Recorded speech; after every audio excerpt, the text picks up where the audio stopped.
Hello there, friends and amigos. I'm Budge, the founder of the Flying Bird, and your coach of the New South Whalers for Season 5 of the MBA.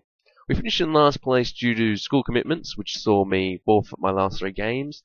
But this season, I have a different aim of trying to go for a record of 8-4 and try to gain promotion.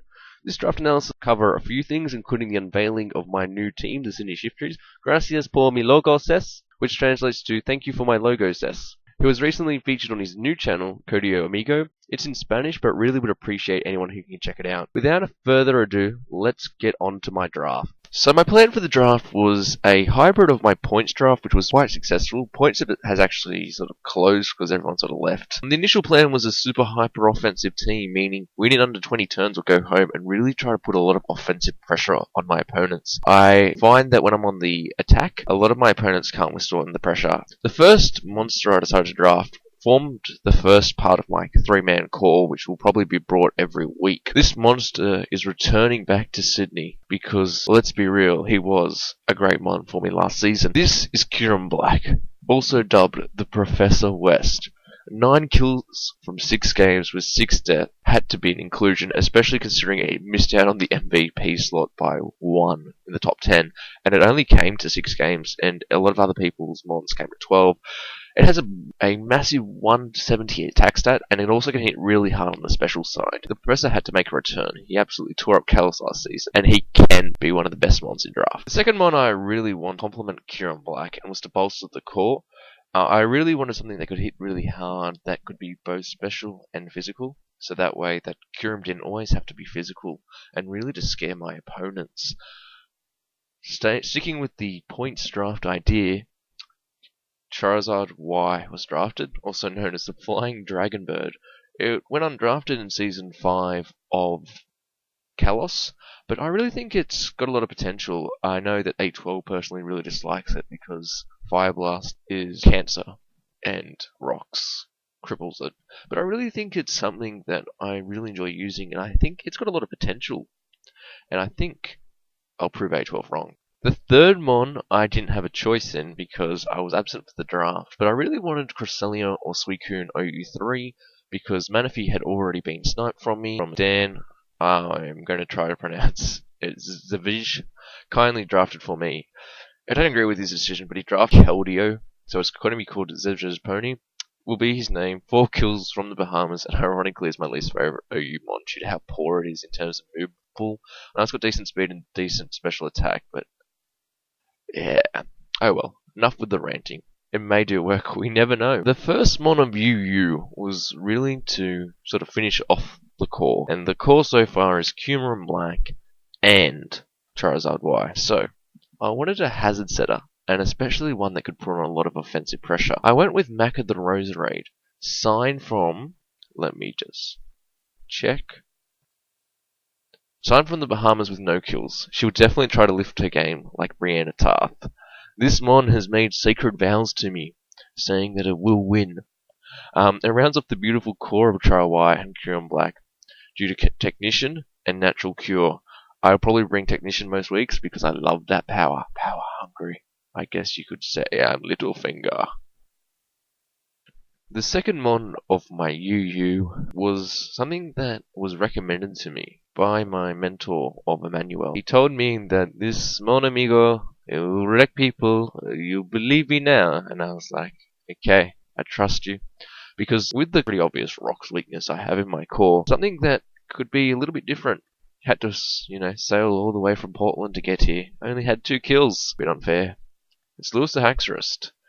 He will be trying to lift those kills because he wants to finish people off. Has access to Dragon Ants and definitely can run Scarf Banded and would probably eat your children, to be honest. I know that it will be crazy important as a late game swimmer to win matches. I wish I got Tyrantrum instead, but you can't pick them all. So Haxorus, Lewis, I trust you. Don't let me down. Like Stannis Baratheon. My third UU pick, my team's looking very weak to Hazard, I have to agree. The Titan Slayer had to be brought. I'm really sorry, Rob. That's referred to as the Titan Slayer, but it is. It's your boy, Don Fan. Nick the Don Fan, when undrafted in Season 5, but I had to include it. With access to Rapid Spin and hence Choice Band set doing wonders, Rob knows all about that, it would be definitely welcomed in Sydney. My next mon, I wanted some more firepower, I guess you could say, in my RU, and one of the best mons I could have got was still available, and for RU1, KFC number 2, signed from the Southampton Star Raptors for 3 kills. Yeah, it's Embor. Embor is a great mon, special, physical, and really just puts that fire, grass, ice cold just together, and especially considering it can be banded, can be special attacking, it can be flame charge. It just has a range of options that really suits my playstyle, and that's what I really look for in mons, is that sort of playstyle and versatility, because I don't want any one-trick Zedge's ponies. My RU second pick, I really wanted Jolteon, because Jolteon is a monster. Thank you, Mr. A Drive, we know how much of a monster it is. But again, I didn't have choice in the matter, and now we have Zedge's dog, which is Manectric. I used Mega Manectric last season. It's got good special attack, good speed. Apart from that, really nothing special. And especially considering, I think it's just a poor man's Jolteon, and especially looking at this defense and special defense stats, it's too low to use. I mean, it has a good move pool to an extent, but it's still like Zedge likes his one trick Zedge's ponies, doesn't he? Oh well. Let's see if it'll ever make it off the bench, because it was a free agent. Now, I know what you think with this next mon. I'll say a Chenwana, because I really decided to look at more rapid spin options, and looking at A Drive, figuring it wasn't that expensive to ship him all the way from Kansas. This is a good turtle.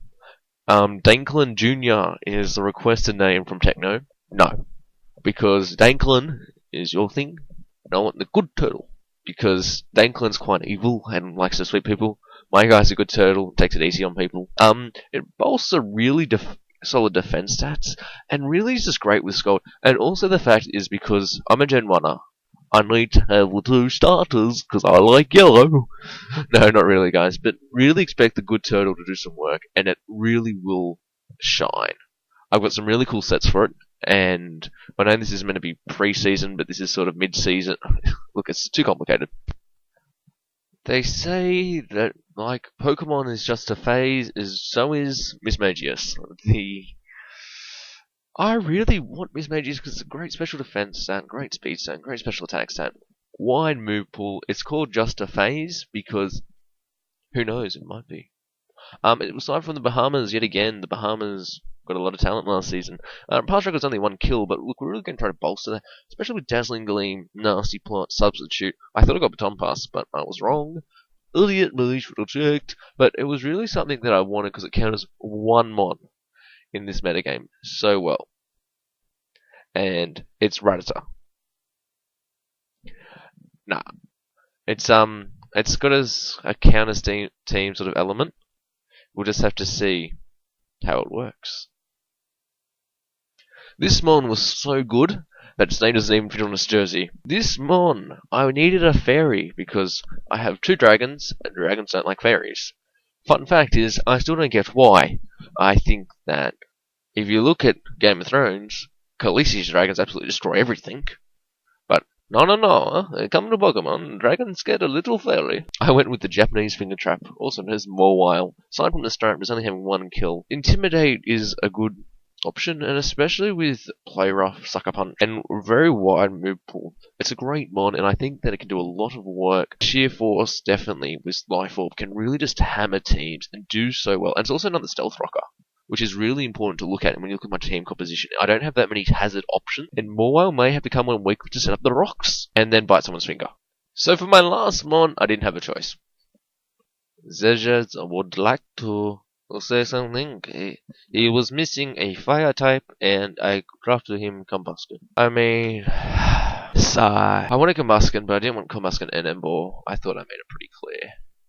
But look, saying that, Combuskin will win matches. Speed boost, absolutely wants to come in at the end and just decimate people.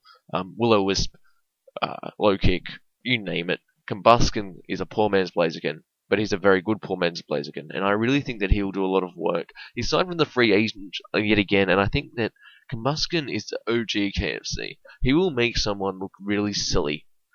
He will just do the work.